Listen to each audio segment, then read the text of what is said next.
January 29, Gospel, Mark chapter 5 verse 1 to 20. Jesus and his disciples came to the other side of the sea, to the territory of the Gerasenes. When he got out of the boat, at once a man from the tombs, who had an unclean spirit, met him. The man had been dwelling among the tombs, and no one could restrain him any longer, even with a chain. In fact, he had frequently been bound with shackles and chains. But the chains had been pulled apart by him and the shackles smashed, and no one was strong enough to subdue him.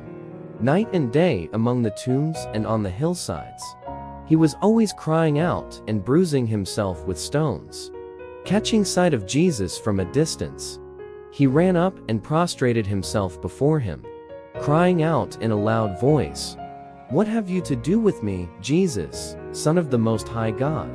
I adjure you by God, do not torment me."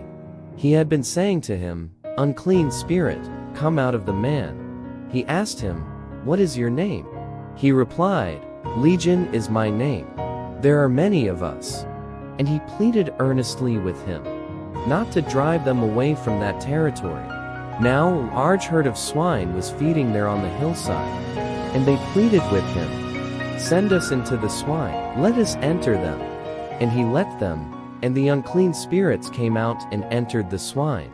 The herd of about 2,000 rushed down a steep bank into the sea, where they were drowned. The swineherds ran away and reported the incident in the town and throughout the countryside, and people came out to see what had happened.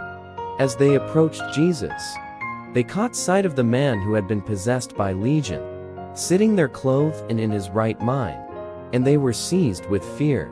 Those who witnessed the incident explained to them what had happened to the possessed man and to the swine. Then they began to beg him to leave their district.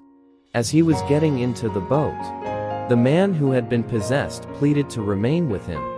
But Jesus would not permit him, but told him instead, "Go home to your family and announce to them all that the Lord in his pity has done for you." Then the man went off and began to proclaim in the Decapolis what Jesus had done for him, and all were amazed.